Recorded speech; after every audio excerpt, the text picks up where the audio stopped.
This is Democracy Now!, democracynow.org, The War and Peace Report. I'm Amy Goodman. Today, a Democracy Now! Exclusive. A new presidential candidate enters the race, and she is announcing on Democracy Now! Dr. Jill Stein was the 2012 presidential nominee for the Green Party. You're joining us here in New York. What are your plans now? Well, I'll just say first that I am here at Democracy Now!, which is really the home of people-powered media, to announce that I have a people-powered campaign. In the same way Democracy Now! Does not take corporate funding, I'm running with the only national party that does not take corporate funding, that is the Green Party. And it's a great honor to be here at Democracy Now! To announce that I am running for President of the United States. And what does that mean exactly? You've run once before. How do you enter the race, and what's your platform? So entering the race is really defined by the Federal Election Commission. It means that you have formally declared as a candidate, and that basically you can begin to raise money as a candidate, and you must report that money. So that defines a lot of what you can do, because obviously you need resources in order to run. And as a people-powered campaign that is working towards matching funds, there are all kinds of rules that we follow to minimize those contributions and ensure that we are not bought out by the big money, which is running the other parties. And that's essentially the difference between my campaign and other campaigns, that we are part of a party that does not accept corporate money, and that does not accept money from lobbyists nor from corporate CEOs or surrogates of corporations. So entering the race basically means declaring and then beginning to behave and file as a candidate. For me, that means really going to frontline communities which are struggling really with the core of the crisis that American life has become.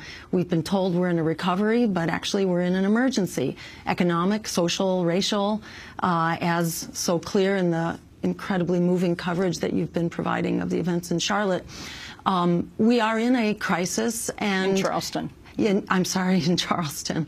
Yes, we are in a crisis, and it's really critical that we recognize the dimensions of that crisis and that we have comprehensive solutions to fix it. So that's what our platform is. It's basically a blueprint for a system change, and we call it our Power to the People plan, that essentially enables us to address the economic, social, racial, ecological, democratic, financial crisis that we are grappling with. Your top planks in your platform? So our top plank really is a Green New Deal to transform our economy to a green economy, 100% wind, water, and sun by the year 2030. We can do it. This is an emergency, and we must do it.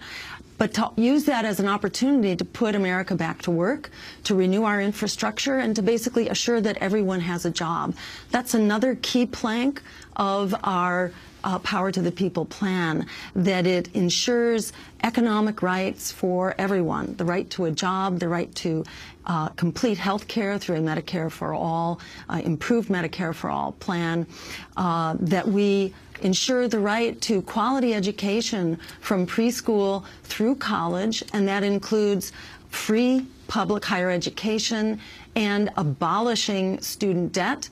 And we're also, we are very focused on reforming the financial system, not only breaking up the big banks, but actually establishing public banks at the community, state, and national level, so that we actually can democratize our finance. We can nationalize the Fed and ensure that it's running for public purpose and not simply for private profit.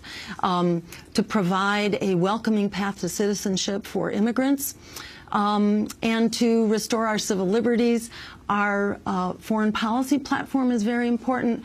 We feel that we should have a foreign policy that basically gets rebooted and established on the basis of international law, human rights, and diplomacy, and that we should not be in the business of funding basically weapons for everybody who wants them, and in particular, we should not be delivering weapon systems or support of any sort to nations around the world that are human rights violators. Last month, independent Senator Bernie Sanders of Vermont formally kicked off his campaign.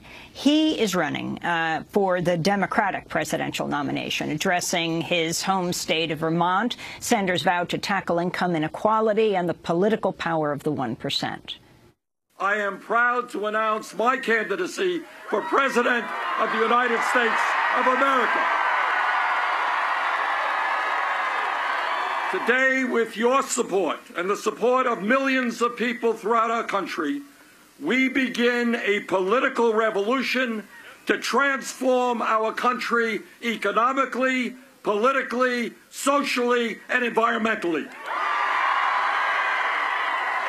Today, we stand here and say loudly and clearly, enough is enough.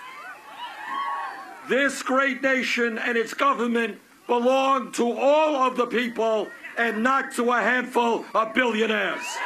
So that is Bernie Sanders announcing his candidacy for the presidency in this country. Though he is a socialist, he caucuses in the Senate with the Democrats and is running on the Democratic Party ticket. Dr. Jill Stein, you've just announced in Democracy Now! That you're going to pursue the presidency on a Green Party ticket. What is your response to Sanders choosing to run within the Democratic Party? I wish that he had run outside the Democratic Party. There are many similarities, obviously, between his vision and my vision. The difference is that I'm running in a party that also supports that vision. So when our campaign comes to an end, that vision will not die. It will not be absorbed back into a party that is essentially hostile to that vision and which has basically disappeared similar, very principled, wonderful reform efforts within the Democratic Party that have basically allowed the party to keep marching to the right. Would you have run against Bernie Sanders if he was running on a third-party ticket? If he was running as a Green, certainly we would. It's very hard to run as a third party. You really have to undertake a massive ballot access campaign, which is extremely expensive, and it requires an enormous culture of understanding ballot access. It doesn't come easy to people. So it would be hard for him to actually run outside of the Green Party as an independent.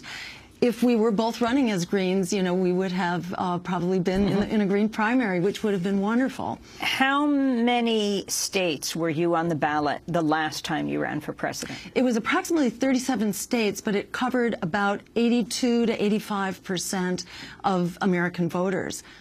Your response to the enormous response that Bernie Sanders is getting, whether he is campaigning in New Hampshire or Iowa, thousands of people coming out.